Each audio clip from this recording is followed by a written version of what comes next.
boa tarde pessoal do Facebook, YouTube, Instagram, Telegram, seja por qualquer meio que você esteja prestigiando o meu trabalho. Se você gosta, curte, se inscreve, compartilha, sugere, ativa o sininho, vai me ajudar, eu espero poder estar te ajudando.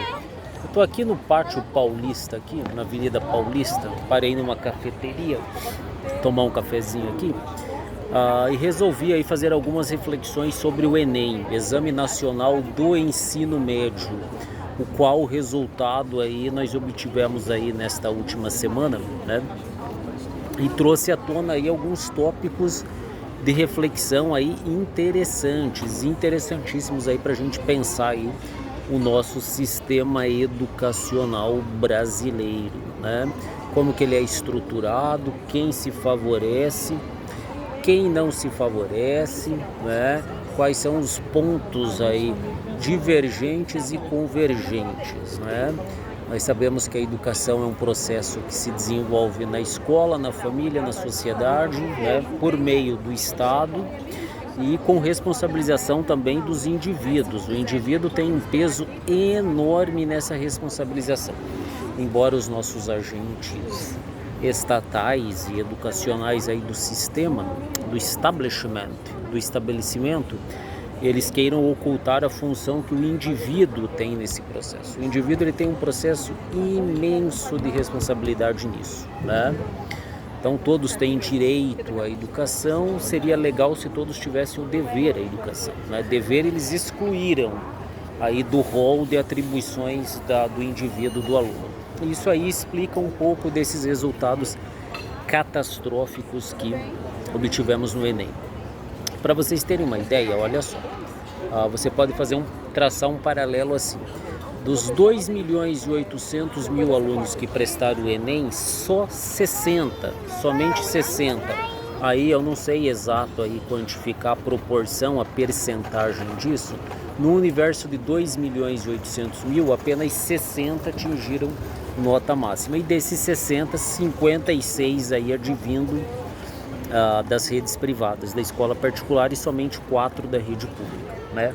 E aí se você jogar numa proporção, você vai ter mais ou menos aí 2.300.000 desses alunos advêm da escola pública e mais ou menos uns 400.000, aí talvez nem isso, advém aí da rede privada. E desses 400.000, eles obtiveram 90% das notas máximas. Os outros 2.300.000 e 2.400.000 tiveram apenas 4 notas máximas. Isso é uma catástrofe.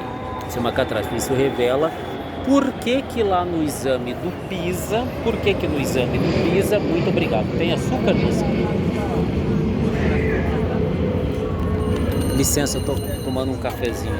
Isso explica por que lá no exame do PISA, né? Nós somos quase o último, né? Estamos aí entre os últimos com certeza. Quando eram 65 países, nós éramos quase o último. Agora somos quase últimos porque adentraram 10 países. 10 países pior do que o nosso, né? Então vamos lá. Pontos de reflexão. Você pode traçar um ponto de reflexão regional. O Nordeste foi o mais bem colocado, né? Ele teve 25 notas máximas. Olha, das 60 notas máximas, 25 advém do Nordeste. Alguma surpresa nisso? Não, nenhuma. O Nordeste sempre foi um berço cultural dos mais proeminentes. Na literatura, Graciliano Ramos, Jorge Amado, Ariano Suassuna. No direito, Rui Barbosa. Nas artes, Raul Seixas, Dorival Caymmi, né? Na educação, Anísio Teixeira, Paulo Freire. Ou seja, não é surpresa que o Nordeste seja um berço cultural. Ninguém discute isso, né? O que nós podemos discutir e devemos discutir é por que os alunos que advêm das redes públicas têm um desempenho pífio em relação aos que advêm da rede particular. E eu não estou aqui meramente querendo fazer uma defesa da iniciativa privada, do liberalismo, embora em alguns pontos eu seja liberal, em alguns pontos, em outros não. Em certo sentido eu entendo que a iniciativa privada é importante, o capitalismo é importante, né? Obviamente olhando também para as demandas sociais, para os problemas sociais. A grande questão que se coloca, aí a grande incógnita aí que se coloca é a seguinte: por que o sistema educacional público ele é pífio e o privado não?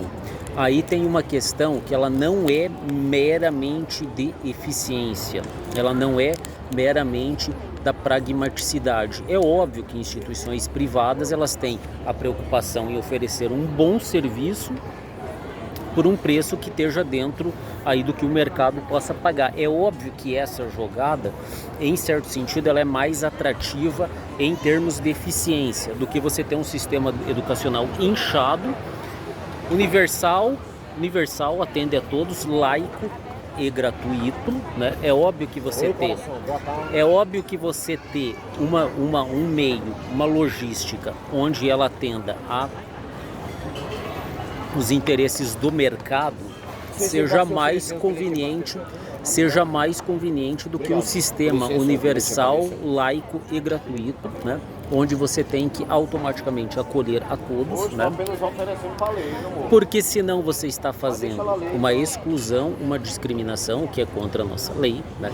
Então, óbvio que você vai ter problemas logísticos nisso, né? Onde o Estado ele promete ser eficiente é justamente onde ele não é. Onde é que o Estado é eficiente? Na cobrança de impostos, para punir os seus inimigos, para criar uma burocracia centralizadora fortemente poderosa, né? O Estado intervencionista ele é forte para atender aos seus interesses próprios, tanto que tem o velho jargão de que no Brasil o Estado nasceu antes da sociedade, né? Você tem essa questão. Óbvio que você tem toda essa problemática, né? O Estado consegue engessar burocraticamente, legalmente, economicamente quase toda a sociedade, exceto aqueles que se servem do Estado, obviamente falando. Mas a grande questão ainda não é essa. A grande questão está numa coisa chamada filosofia da educação. Isso aí explica uma grande parte desse sucesso da iniciativa privada e esse fiasco do sistema educacional público. Por quê? Ora, vamos falar como o mundo é, não como nós gostaríamos que ele fosse. Há uma séria divergência e distância entre o que o mundo é na prática e como ele deveria ser. Como é que ele deveria ser?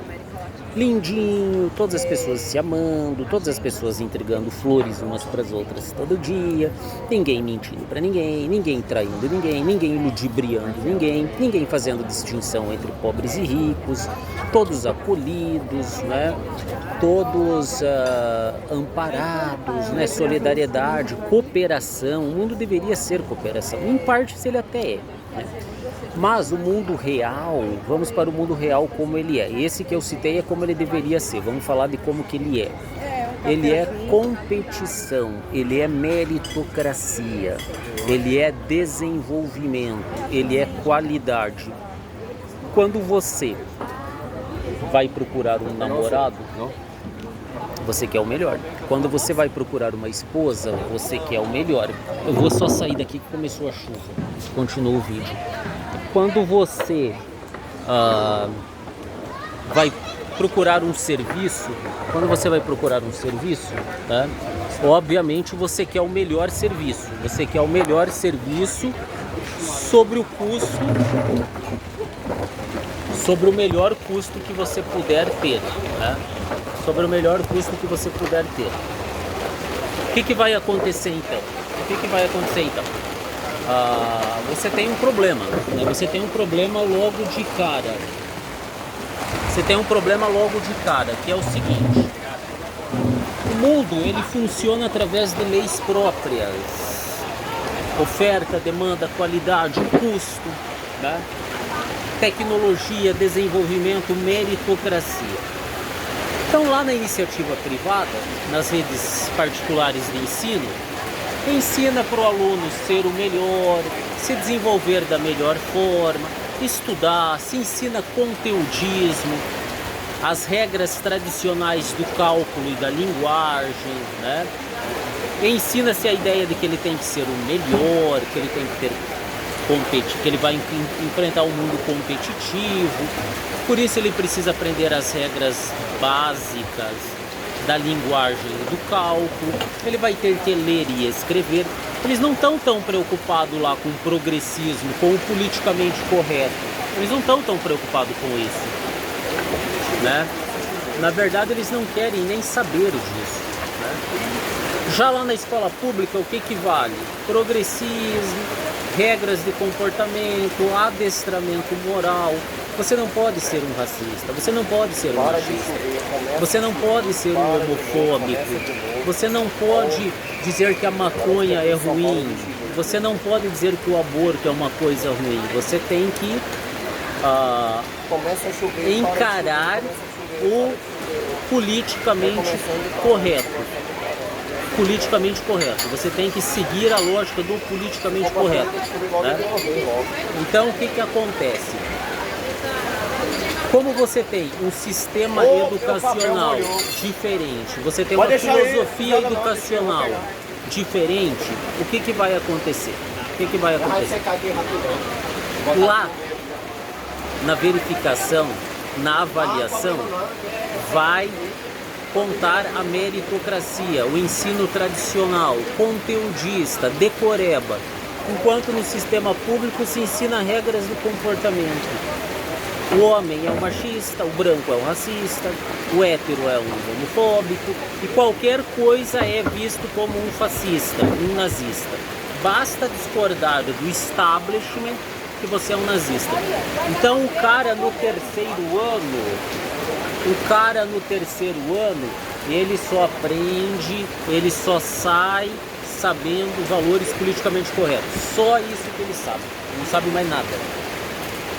E o outro lá da rede privada, meritocracia, decoreba, aprender conteudismo, aprender como é que as coisas funcionam no mundo real e não meramente uma formação de conduta, de moral, né? Moral é religião, pessoal, que ensina moral.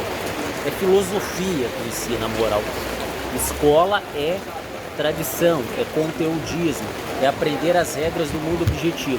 Nada impede que você fale do preconceito, nada impede que você fale contra o machismo e o racismo. Deve-se falar, mas ele não pode ocupar 98% do currículo. Ele tem que ocupar 5% do currículo.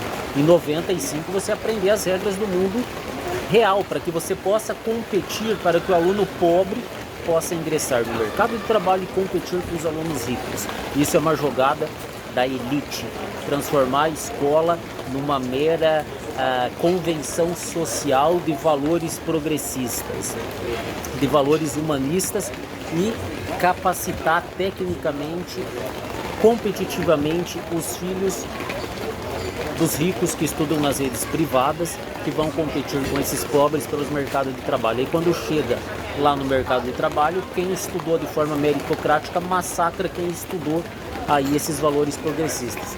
O Enem, ele reflete isso, é isso aí que está refletido ali. Para você diminuir as desigualdades sociais, você tinha que colocar meritocracia na escola pública, aprender a ler e escrever, ensino tradicional, conteudista, entendeu? Para que ele se capacite para concorrer com o filho do rico que estuda lá nas instituições privadas. Agora vai falar em meritocracia na escola pública, você sai assado dele, entendeu? Porque a meritocracia gera desigualdades, porque a meritocracia privilegia apenas quem sabe mais, e a escola é um lugar de inclusão e não de exclusão, de acolhimento às diversidades, de aporte às minorias menos favorecidas. Só que eles pegam essas minorias menos favorecidas e fazem ele continuar a ser pobre, porque só ensina valores politicamente corretos, não ensina o mundo real. Pega um aluno do terceiro ano, vê se ele sabe a classe gramatical, o que é verbo, substantivo e adjetivo. Se ele sabe os processos históricos do Brasil, colônia, Brasil, Império, Brasil, República. Pega um aluno do terceiro ano se ele sabe uma regra de 3, se ele sabe fazer uma equação de segundo grau, se ele sabe o que é um gênero literário narrativo, o que é uma dissertação, uma descrição, uma narração. Pergunta se ele sabe fazer isso.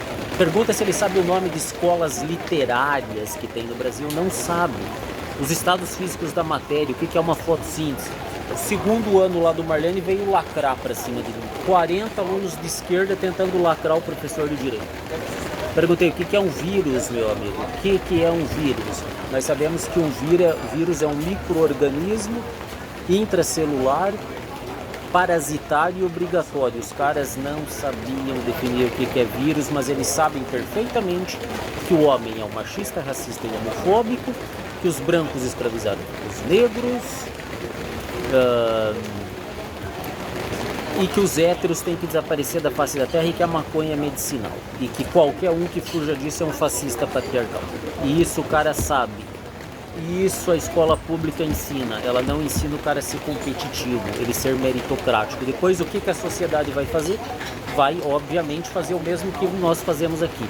Escolher. Você escolhe o melhor pedreiro, você escolhe o melhor mecânico, você escolhe o melhor namorado, você escolhe a melhor esposa, você escolhe a melhor religião. É meritocracia pura, entendeu? Esse é o mundo como ele é de fato, e não lindo, acolhedor, romântico, como nós gostaríamos que fosse.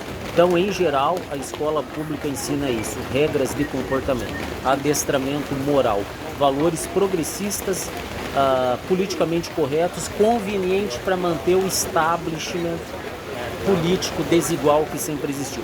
Enquanto, óbvio, os filhos da burguesia vão aprender conteudismo, ensino tradicional, as regras do mundo objetivo para que ele se torne competitivo, e massacre da escola pública, né? Então, o que o Estado faz? Mantém você na pobreza, reproduz pobreza. É isso que ele faz. Né? Socioconstrutivismo, né? Socioconstrutivismo tem seu valor? Tem. O progressismo tem seu valor? Claro que tem. Tem, até certo ponto ele tem a sua razão de ser. Até certo ponto, mas não o que fazem aí, o que estão fazendo na escola e na sociedade. Aí ele já se torna um vício, algo ruim para impedir que você adquira competências e habilidades e vá para competição aí contra os filhinhos da burguesia. Tá bom, pessoal? Valeu!